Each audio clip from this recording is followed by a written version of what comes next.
What if? What if there's something in your everyday life that can transform the whole health of you and your multi-generational team? Over the past decade, I've been obsessed with this question, especially considering that team disconnection levels are at a record high. And so for over thousands of data points, interviews across thousands of groups and audiences, I can definitively share with you the following. The single greatest predictor of your health and happiness, it's the quality of your social connections. When we key into connection, you unlock the very best of your team by improving engagement, resilience, retention, and so much more. The critical and underestimated question that you and I need to answer that is at the core of our discussion today is this one. Does social connection at work really matter? Well, let's look at the data.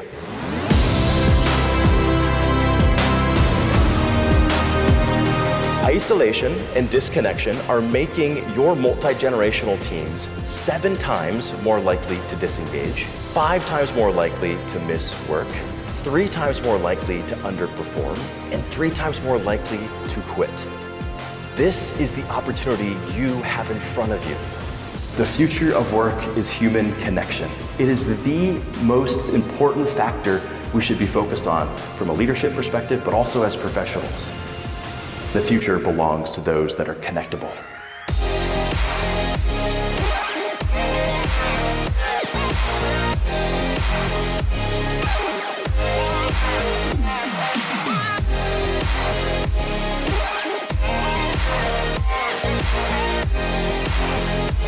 We can key into connection. It can unlock the very best of our teams. So the next question that's on your mind now is, well, Ryan, what are we to do? And put simply, we must be connectable.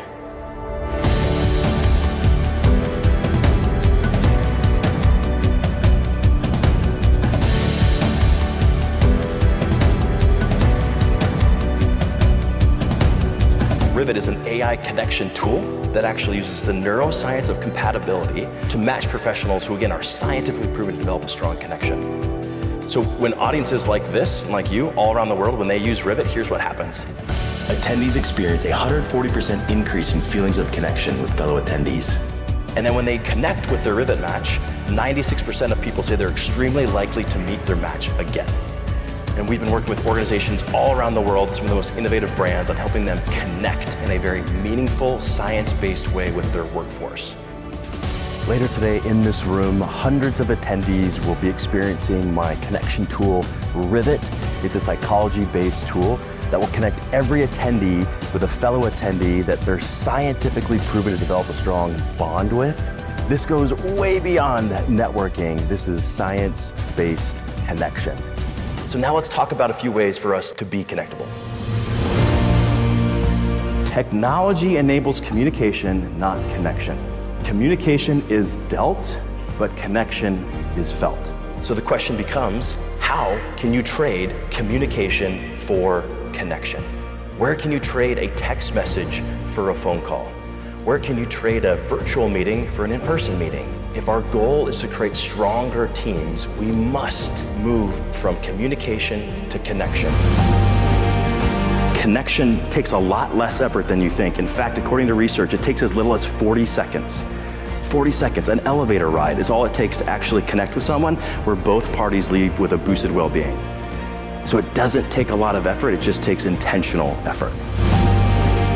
A client of mine recently adopted the connection practice that I call Connect 5. During your team meetings, one person shares one non-work related picture for just 5 minutes. That's it. So team members will share their marathon training, their home brewing setup, their beloved pets, and it gives an opportunity for all the other team members to see the human behind the job, to take a step closer to strengthen connection. Now here's the key. We have to put this practice at the top of our meetings, because if we put it in the back, busyness will bulldoze the connection right out of your meetings. We have to fight for connection. Ryan's presentation was amazing. He really connected with the audience. Ryan was a really engaging presenter. It was very insightful. There were a lot of key pieces that I feel like I can bring back into my own life.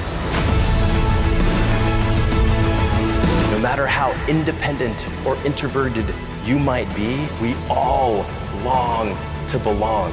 Connection is the anchor to our organizations. It's the linchpin of our lives. So make connection your intention. Be connectable. Thanks, everyone. Appreciate it. Thank you. Thanks. Now that you and I know the science and the significance of connection, this shouldn't be surprising. Because connection is humanity's most significant need. It's not our most urgent need. It's our most significant need, however. And so, of course, if our most significant need is being met at the place where we're spending most of our waking hours, of course we're going to want other people to join that party. Of course we're not going to mail it in and we're going to be super engaged and we're not going to quiet quit and we're not going to be burned out and we're not going to leave because we're fully engaged. And this is the place we want to be because our greatest, most significant need is being met. The other thing, I want to share this research because it's really super important, and I think it's fascinating too, is when we choose to connect, our resilience goes up. So research was done recently where they took two groups. So group A was asked to assess the steepness of a hill, and so that's what they did. And then they took group B, and they were to do the exact same thing, except they were to evaluate the steepness of the hill, but there was one other person that would stand right next to him. So there was two of them that were under the impression they were going to be tackling that hill together, and they had to assess the steepness of the hill.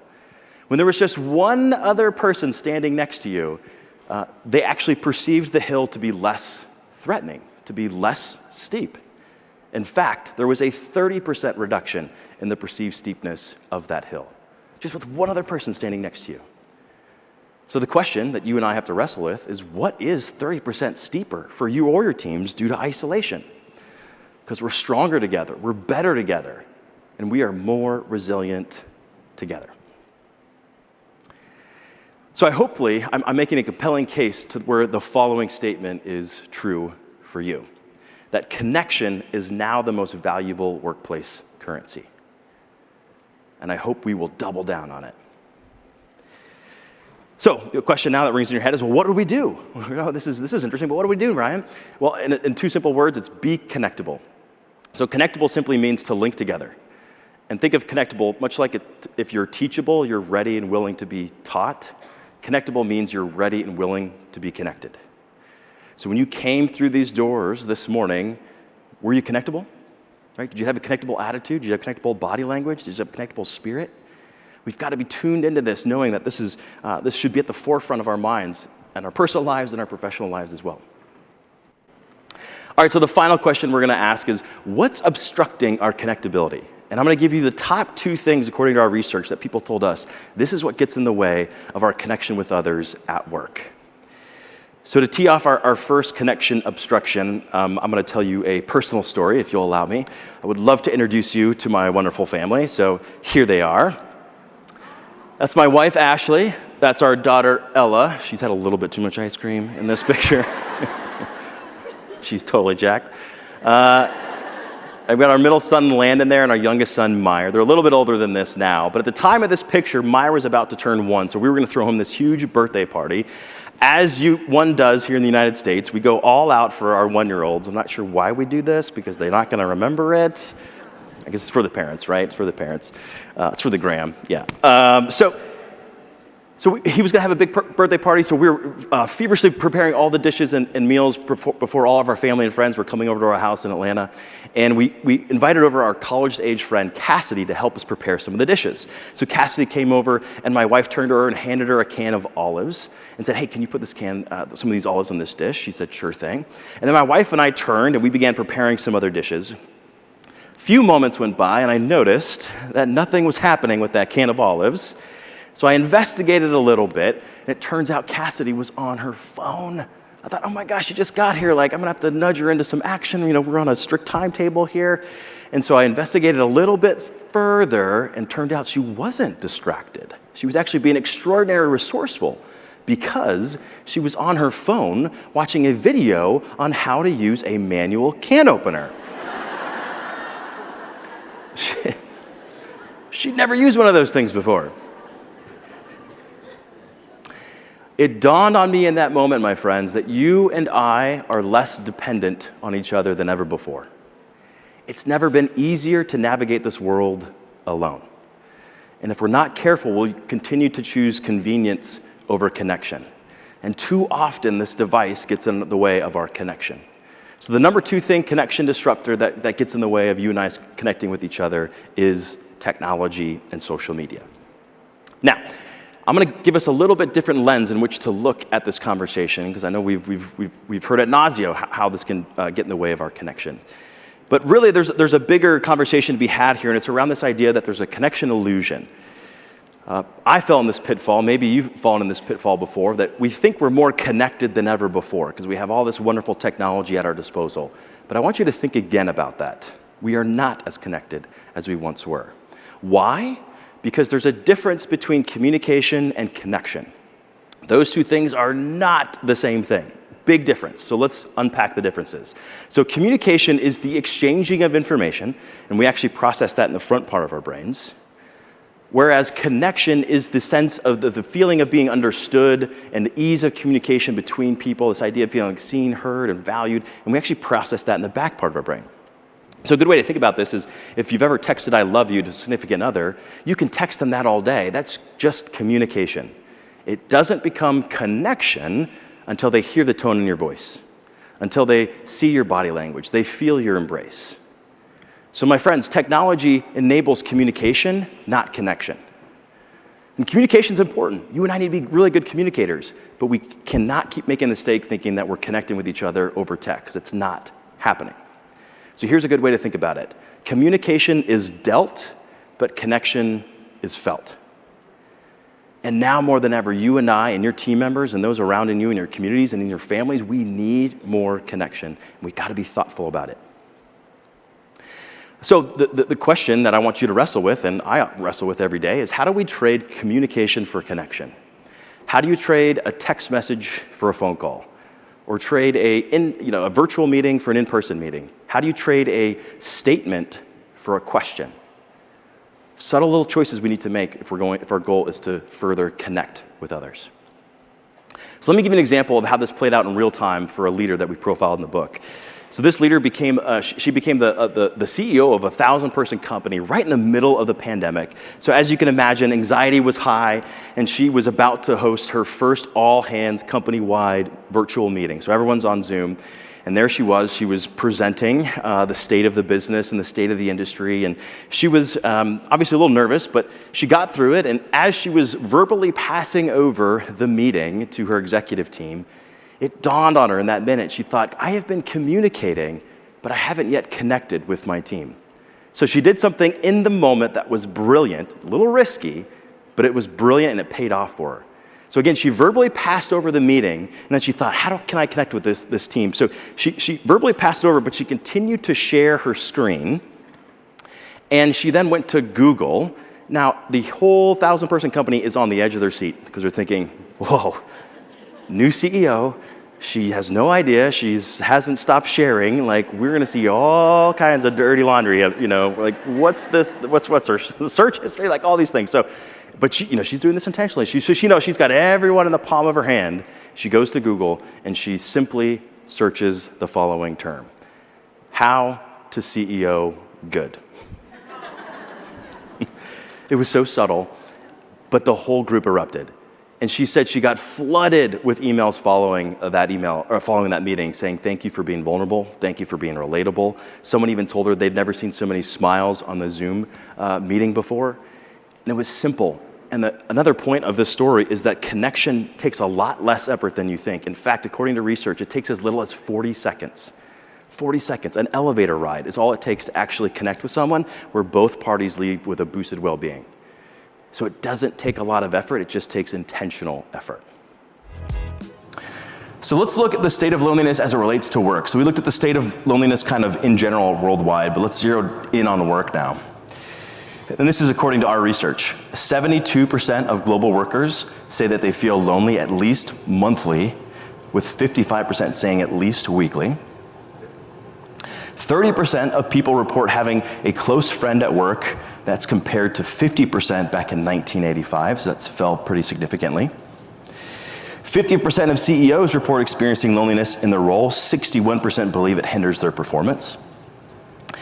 And last but not least, 94% of leaders say that their teams are growing lonelier while working remotely. So you know this to be true, but let me just create a visual to help maybe make it a little bit more sticky or memorable. But this is what a healthy organization looks like. You balance high performance and worker well-being. That's the balance that we're trying to go for. Too often in our work, we see it being out of balance, right? There's organizations that are hyper-focused on performance and they sacrifice their worker well-being, and that leads to a high turnover, massive burnout. Or the other is true. They're just catering to all of the whims of the team, but they're not performing, and thus those businesses go out of business. So we gotta find this balance. And that, my friends, is why I think it's wonderful to address loneliness. Because if we address it, worker well-being improves. And if we address it, as we'll soon see, it actually improves performance as well. So we get one stone, two birds, and we can achieve that balance that we're looking for in healthy organizations. So here's the impact, and I shared some of these at the top of our time together.